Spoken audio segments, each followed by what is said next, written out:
Welcome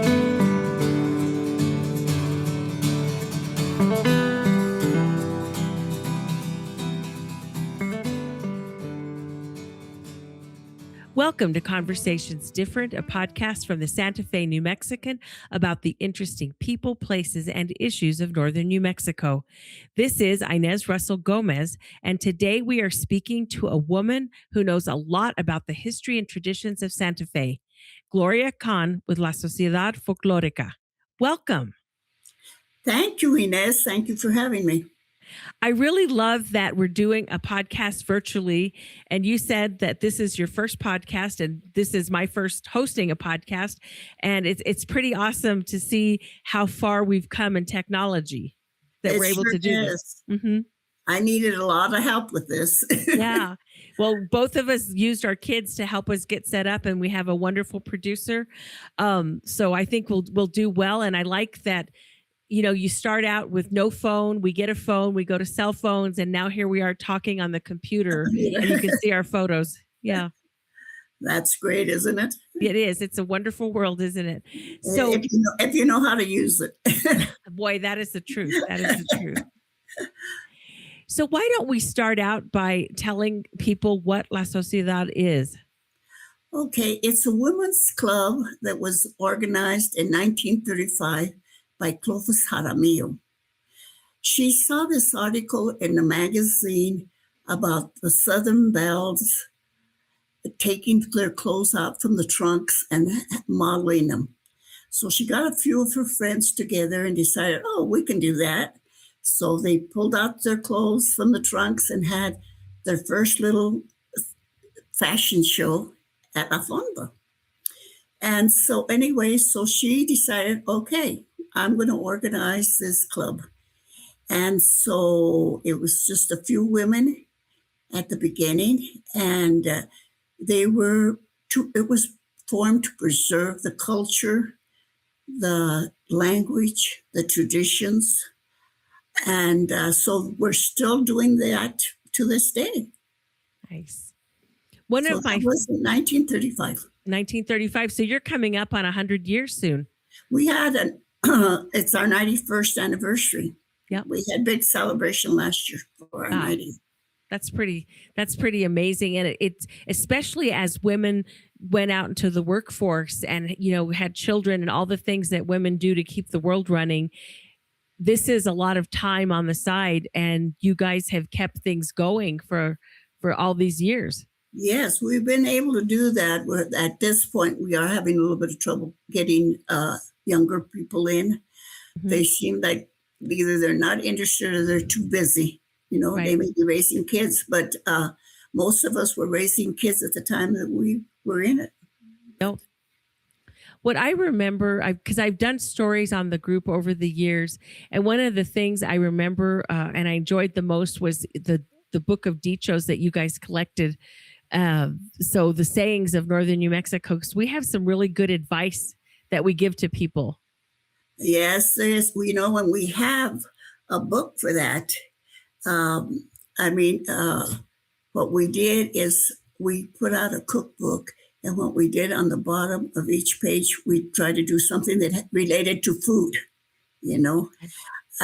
so that is in, but we've published 4 books, Inez. Okay. One was our Un Tesoro, which is our religious book, and it's got old prayers, novenas.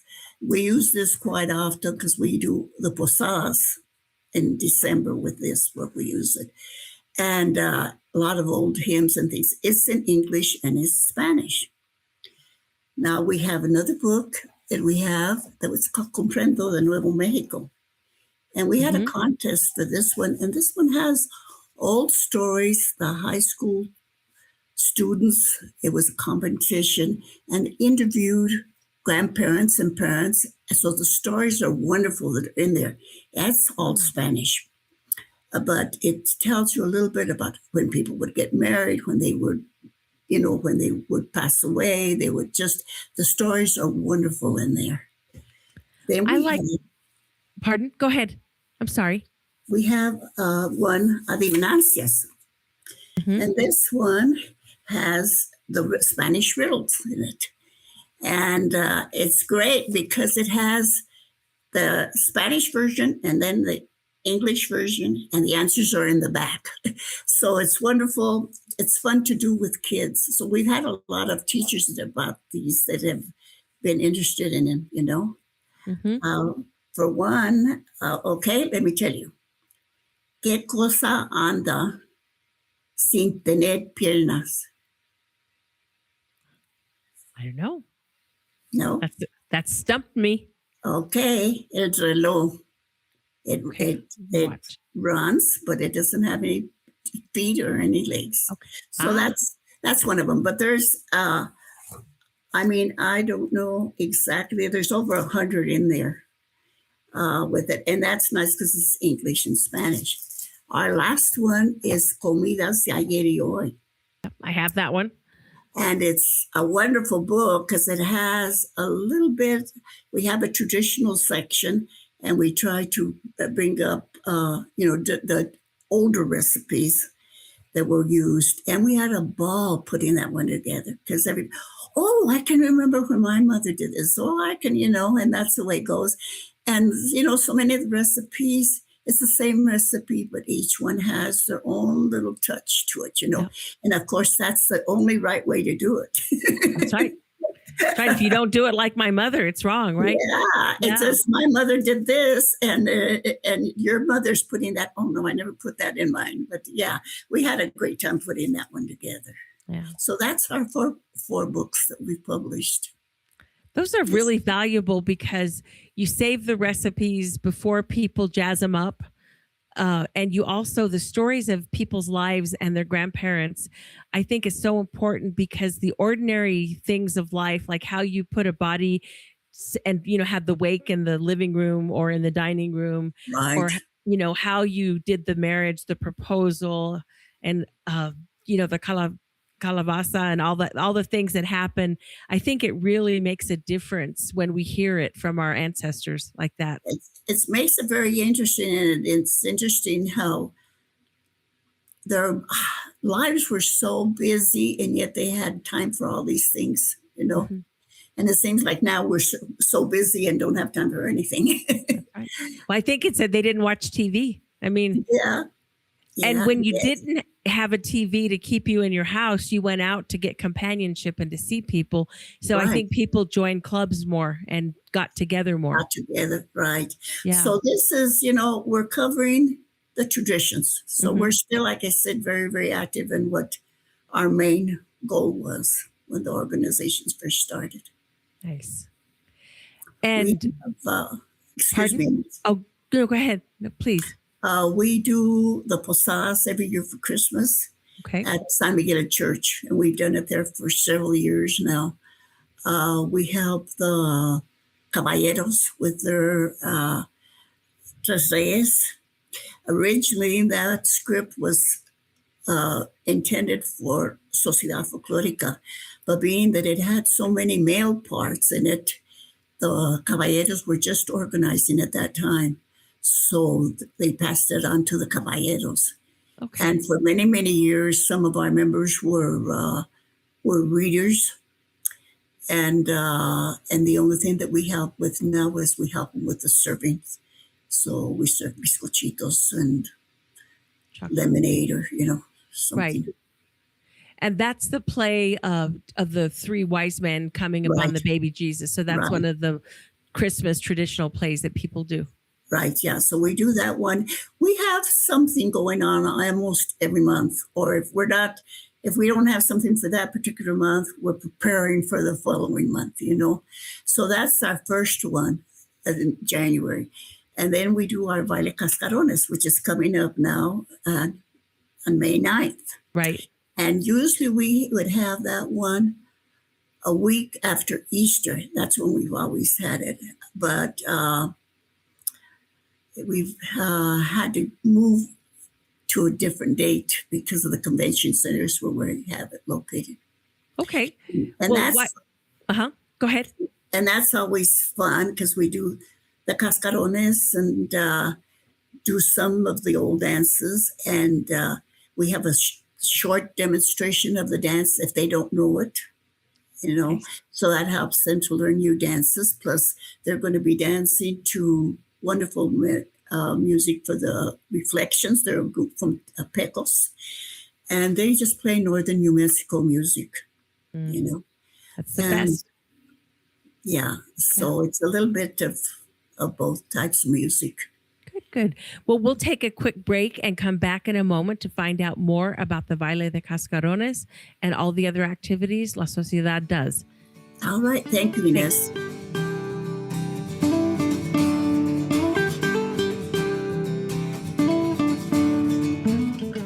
We make renewable doable. We're positive energy solar for a cleaner, brighter future for all.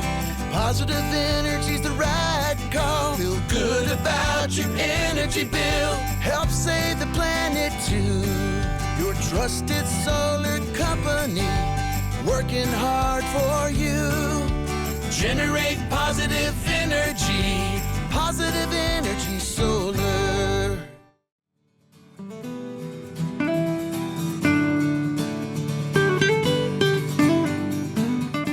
We are back with Gloria Kahn discussing all the activities of La Sociedad Folklórica, especially the upcoming Baile de Cascarones, which will be May 9th at the Santa Fe Convention Center.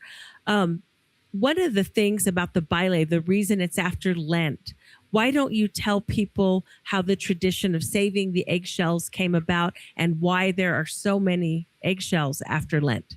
Well, you know, most Catholics during Lent would not eat meat. So there was a lot of egg dishes made. And the tradition really, the cascarones really started in Europe. And they used to fill them with perfume. And then they went to confetti. So it came mostly from Spain to Mexico to New Mexico. And that's where the dances came from, because so many of the dances are originally from the European countries, you know. But in the cascarones, so what we do each year for months, we start saving our eggshells. And we make a small hole at one end and a little bit bigger hole at the other end, and we blow it out, wash it out, let it dry, fill it with confetti, and seal up the holes and decorate it in some way or other.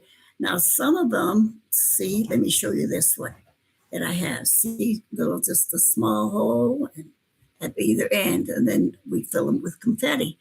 So then some of them are decorated just really fancy. Some of them are just with a few flowers or designs or something, you know, and those are mostly used for breaking. The nicer ones, usually people will collect. I know I have several of them that I've collected from other people. I did this one year. So it's a little baby face, and I put a little hat on him, and yeah. And then this other one I made with, I don't know if you can see it, but I did the little flowers out of the clay and put some beads on it, you know. Some of them are some of our members are very artistic, and they do wonderful, you know, on the eggs. So like I say, the ones that aren't quite so fancy, we use them for baking.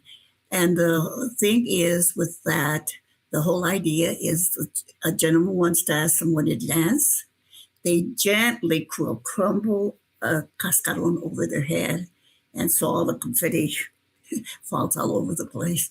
So they used to make a joke out of it, and they said, well, the lady that has the most confetti in her hair, that's the one that was the most popular for the dance. So the belle of the ball has to really comb her hair out afterwards. So you may just go into the restroom and you crack a few eggs in your hair so you can get that confetti in your hair. It's a really fun dance. We also have a silent auction, and we have a bastonero. A bastonero is somebody that directs those dances. Okay. So that's what the bastonero.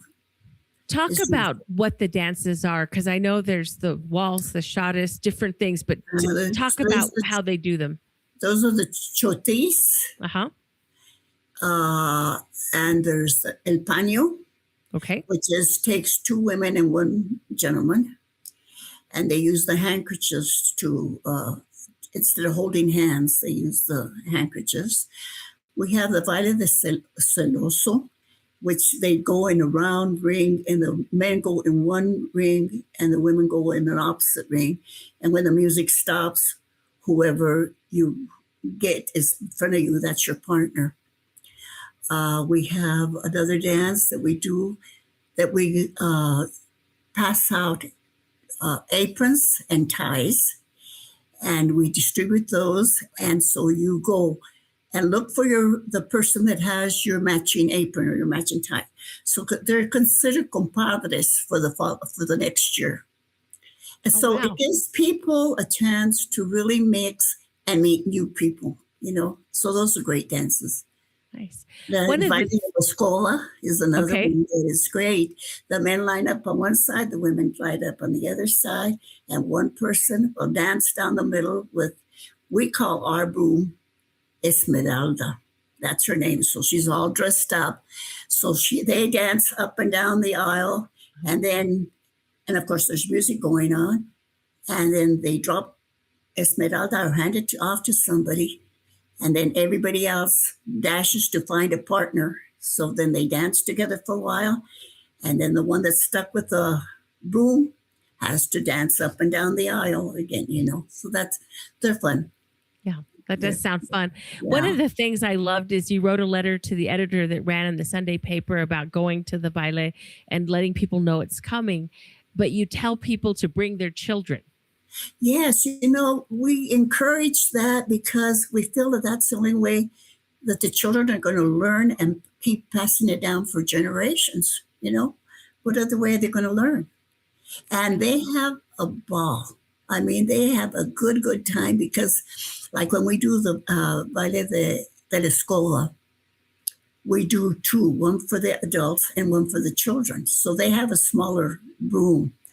And they have a ball. We were watching them last year, and oh my gosh, they would grab the other guy to dance, and they were having a good time.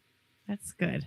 Well, I always told my son, if you learn to dance, girls will like you. So for little boys, this is particularly valuable. Oh, very, very valuable. Yeah. If you know how to dance, boy, you're going to be the star of the show there. Yeah. That is true. Yeah, so we do encourage them, and it's interesting to see. And some of them, the grandparents or the kids dancing with the grandparents or the parents. Yeah. Oh, so it encourages intergenerational fun and just kind of passing along the traditions. That's it's just a very peaceful, happy, fun dance. We're a non-alcoholic dance, and it has been fun. It has been fun.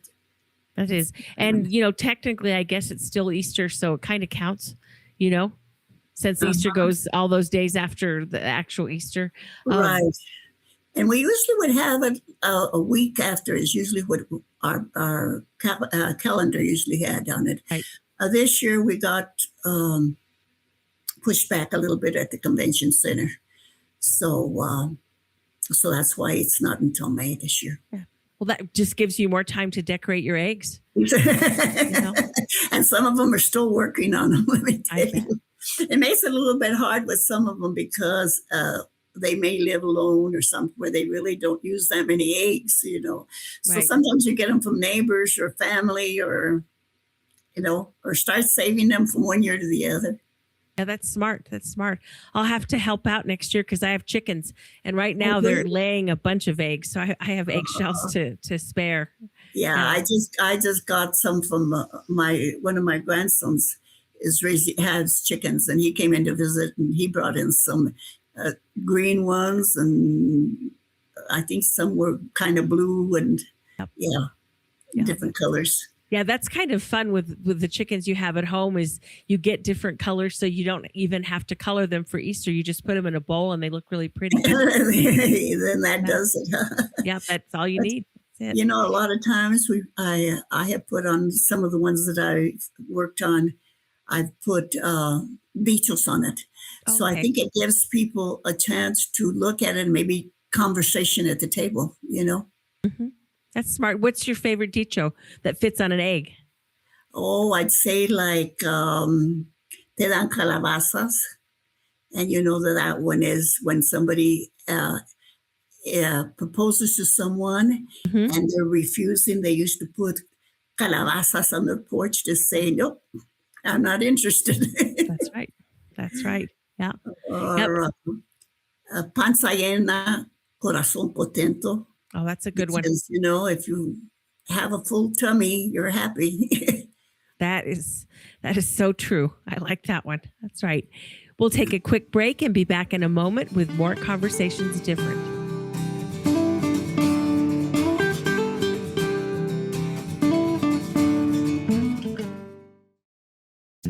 This is Patrick Dorsey, publisher of the Santa Fe New Mexican. Looking to reach a wider audience and grow your business? For 175 years, the Santa Fe New Mexican has been the trusted voice of Santa Fe, with unmatched local reach in print and online. In addition to our long-standing, independent, family-owned newspaper, we have a full-fledged marketing team with the expertise to help you succeed in the 21st century. From traditional print to precision-targeted digital advertising, we have the tools to connect you with your ideal customers. Partner with us and see the results for yourself. Advertise with the Santa Fe New Mexican and unlock your business's full potential. Visit us at santafenewmexican.com/advertising or call us at 505-995-3852. Thank you.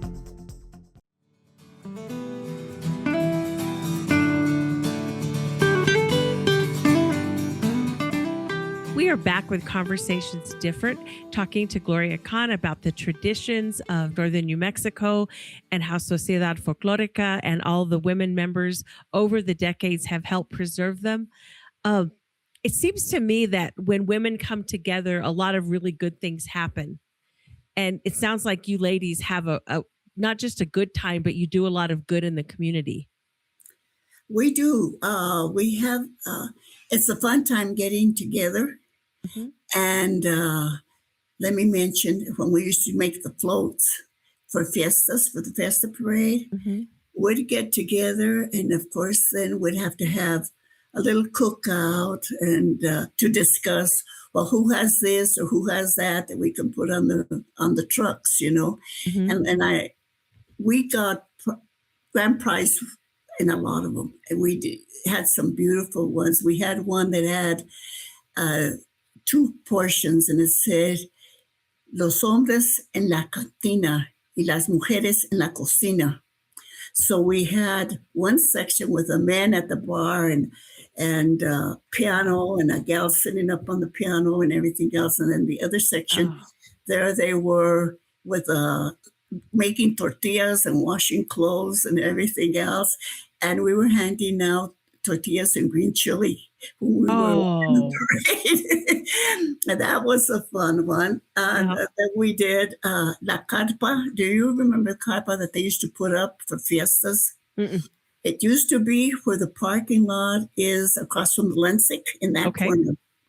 And they used to put up a tent and they would charge to go into dance. And that's when a lot of the service people were coming back. So we did a float on that one year. And then we, let's think, we did so many nice ones but anyway, we'd have a ball putting it together and just planning. And my kids would always tease me that says, you guys just get together so you can have a party. Forget the planning, because we'd always have a cookout, you know. Right. Well, I think that coming together just makes life more enjoyable. It does. It does. We used to have a lot of fun, doing it. And then the same thing with the baile. I mean, everybody get together to go to decorate, the men included, you know, and so it's that togetherness. It makes it a lot better. And I bet just dressing up for the baile, because everyone probably brings out their best fiesta dresses, their squash blossoms, their belts. They do. Yeah. They do. And we encourage either vintage or fiesta wear, you know, just to keep that going. And some of the ones that were the old fiesta dresses, you know, with a lot of rickrack and stuff on them. Yeah, it's fun. We also go out to Rancho Golondrinas twice a year, Okay. in June and October. And we sell our books out there. We sell bizcochitos and lemonade. That was our main hot chocolate in October when it was cooler. And we always used to sell at the Madrid house, which was right next to the pond. That's where that filming of, oh my gosh. Okay, doesn't come to mind. That's right. But anyway, but they have torn that building down. So the last few years we've been up in front. So that's in June and October that we do that. Then we have our velorio, and it's a velorio when we celebrate St. Anne's Day. That's a patron saint for the club. Okay. And so we usually have a mass, do a novena, have some great food, and everybody brings our Northern American food. You know, we're going to have calabacitas, red chili, green chili, beans, maybe sometimes with chicos or verdolagas or, great food. So is that in July? That's in July. Yeah. My mother always made a special chili anytime there was a wake, and she said chili de velorio. So you have make what was that? It was just she did the whole shebang for the red chili instead of using powder or frozen.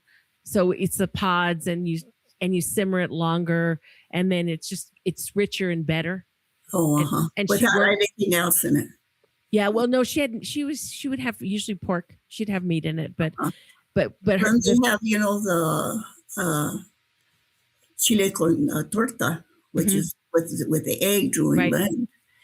And then during Lent, they would fix the salmon patties or salmon loaf. My mother used to make a salmon loaf and put hard-boiled eggs in the middle. Oh. So then when you'd slice the loaf, you'd have the boiled egg in the center. Oh, but, we had a shortage of fish around here, so we would use the salmon and the tuna. Yeah. Out of the cans quite a bit. That's right. Every Friday, whether you wanted to or not. That's right. Nice. Yeah, when we moved to Texas, they didn't serve fish or cheese sandwiches on Friday, so I had to take my lunch. Oh, yeah, it was they didn't cater to Catholic taste, so that was a big shock. Well, I had a funny experience. I had a laugh. I was in Virginia one year visiting with my daughter for Ash Wednesday. So we had gone and had ashes at the church, and then we stopped to get gas at a gas station. So then we were aligned to pay, and this girl behind me pokes me on my shoulder and hands me a Kleenex. And oh my gosh, I thought that was so funny. Yeah. Oh. But like you say, around here you wouldn't think anything about anybody having ashes on their forehead. Nope. But yeah. But that was a fun experience. Well, at least she was being helpful. She didn't say a word. She just handed me the Kleenex. Oh, that's funny. But anyway, so during Lent, we had all the different things and a lot of eggs. Yes. And a lot of eggs. The torta de huevo, and we'd have the salmon patties and so it's fun. Yeah. Yeah, I was visiting at Zuni, and they serve a sprouted wheat pudding, which I didn't know. It was just our dessert that they were serving us, and I was like, "Wait, you guys eat panocha?" So it was the same thing, and that was thing? Yeah, it was panocha. It was very good. And the capilotada or sopa, what they call around here. I always grew up calling it capilotada. So. Yeah, we called it sopa, but that's what I love about sopa is that it takes like leftovers, almost things you would throw away, and you reuse it. Wonderful. Yeah. What I do is just get the bread ahead of time and toast it right away. So if ever I want to make it, it's already toasted and ready to go. That is so smart, because that really is, I think, one of the best desserts ever. Yeah, and I like the syrup. I don't like it dry. I like the syrup on it. Yep, I agree. Yeah. Or natillas. We have natillas for our velorio too. That is my favorite. That is the natillas. Yeah. And there's certain people that just have a knack for it. That is, I like it real fluffy and anything. Sometimes they come out a little bit watery. Yes, yes. With the sweet rice with raisins, of course. Yep, that's another favorite. Whenever I had a stomach ache after I got better, my mother would make that, and I felt better. Yeah, and atole. Yes, atole you would get when you weren't feeling well. That's right. Really sick. Now, some people make it more like a pudding, almost not like a pudding, but like a cream of wheat, as opposed to a drink. Yeah. And we made it more like to eat for breakfast as to drink it. But then I learned how to make it like a drink too, so it works either way. It's so healthy. Just put a little bit more milk in it, to make it thinner. Yeah. Oh, that makes sense. Yeah, that makes sense. And supposedly blue corn, especially if you put some cedar ash in it, is a really good food. It has antioxidants. So it's very healthy. Yeah. Yeah, yes. So a lot of those things are very healthy for you, Yeah, verdolagas has 1 million vitamins. Yeah. Well, I have to mention the verdolagas. One year, my grandkids were still young and came, and I usually would pick them for the velorio, and that's what I would take, because each one of us would have to take a dish. And they came in so happy and so proud. He says, "Grandma, we helped you pull your weeds." I said, "Oh no, leave my weeds alone." Oh, that's funny. Oh. And I said, "Leave my weeds alone." I need them. I'm going to eat them. I'm going to eat them. Don't throw them away. Oh, that's funny. And I don't know, do you guys do cota for your tea? Do you make a tea of that? They call it Indian tea sometimes, or Hopi tea, but it's just that flower, cota. They have a lot of it up in Mora. So we used to drink that, and you brew it, and it's really good. Pardon? I'm not familiar with that. It's like a weed almost, but it's a good tea. And you can buy it for like $15 or $12 a bundle at the farmer's market, which is hilarious because it's everywhere. It's a weed. Yeah. They don't have to pay anything to get it. Huh? Nope. Not at all. Not at all. I'm not familiar with that one. Yeah. So just remind people again where the dance will be and when, and how they can get a ticket if they want to go. Okay. It'll be May 9th at the Convention Center. It starts at 7:00. And we have you pay at the door. And it's $25 for couple, $15 for single, and $2 for children 6 to 17, I believe is the age. Okay. And the reflections from Pecos are playing. All right. And then there'll be a silent auction. So be ready. A silent auction, and we sell the cascarones there, and we don't allow any outdoor cascarones to come in. Okay. So they're already there, and it's non-alcoholic, so it's family friendly, and it sounds like a really fun time. It is. It is a lot of fun. It is a lot of fun. Hope to see a lot of people there. Oh, good. Well, thank you for your time and for sharing all the traditions with everybody who's listening and watching. And this has been another Conversations Different. We'll be back next week. Thank you for listening to Conversations Different, hosted by me, Inez Russell Gomez, editorial page editor for the Santa Fe New Mexican. Our weekly episodes would not be possible without your support. We hope you enjoy them and keep listening. New episodes drop every Tuesday. Consider signing up for our newsletter so you never miss an episode, and while you're at it, consider subscribing to the Santa Fe New Mexican. Our podcast is available by visiting our website, santafenewmexican.com/podcasts, or wherever you get your podcasts. Conversations Different with Inez Russell Gomez is produced by Matt Dalside and Ernesto Cisneros, published by the Santa Fe New Mexican, a local and independent newspaper owned by Robin Martin.